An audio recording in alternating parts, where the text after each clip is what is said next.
Good morning, everyone. Welcome to our San Francisco School District Board meeting. I'm speaking on behalf of the Physical Fitness and Student Nutrition Committee.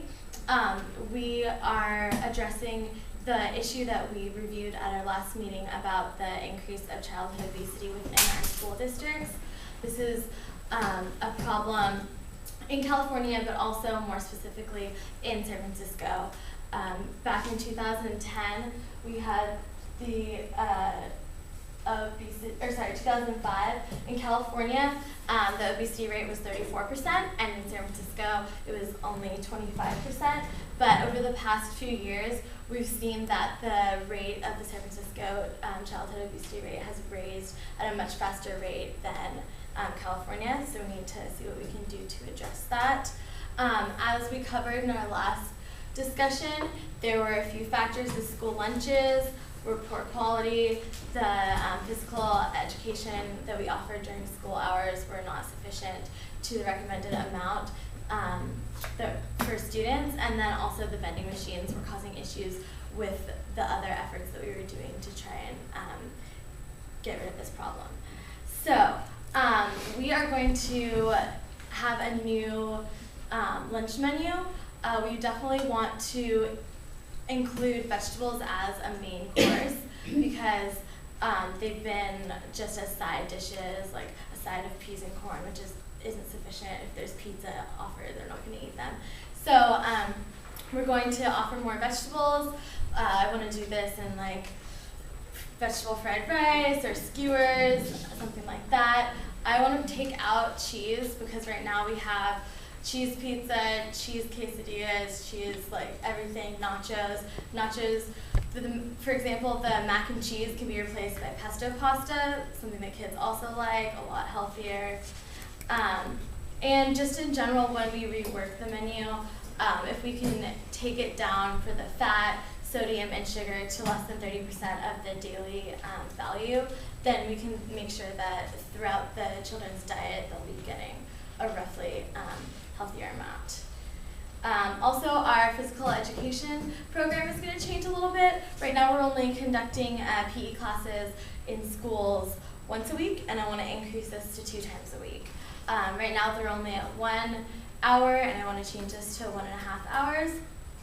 The intensity of the classes are also going to be raised to include a little bit more aerobic exercise and sports and games. And then also we're going to have after-school programs which offer activities in schools.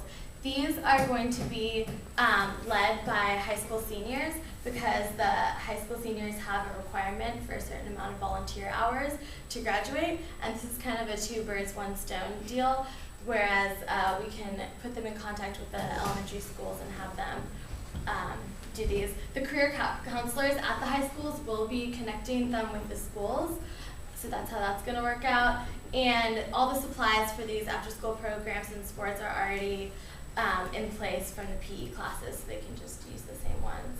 This is very cost-effective.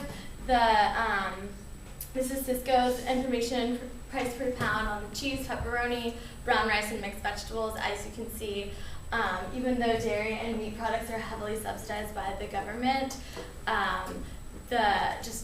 frozen vegetables, brown rice it's healthier. And then, yes.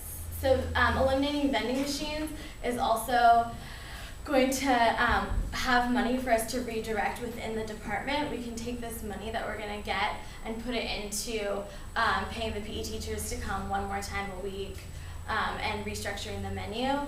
Roughly, vending machines sell for about $2,000, and that's even used. Right now we have 2 vending machines at all 103 locations throughout our school campuses throughout our district, and so we can get $100,000 from selling these vending machines, which can be rerouted into the efforts. So the obesity levels of our children are going to go way down. Their health are going to increase also by eliminating the vending machines and the foods that are high in fat and sodium and sugar. Our children are going to have more brain power, more energy. They're not going to get the sugar rush and crash their grades are going to improve a lot. So we'll do better on state testing, which will get more money. Also, doing after-school programs, and if you're part of a team, it's shown to improve children's self-esteem. And if you feel like you're part of a team, better social skills, they can work out strategy development, which will definitely follow them throughout their education as they grow up. So I really hope that we agree to implement this process, because I think that it'll improve the children that we, as the physical fitness and student nutrition committee, we're responsible for this area of their lives, and we have the power to make these changes. Thank you.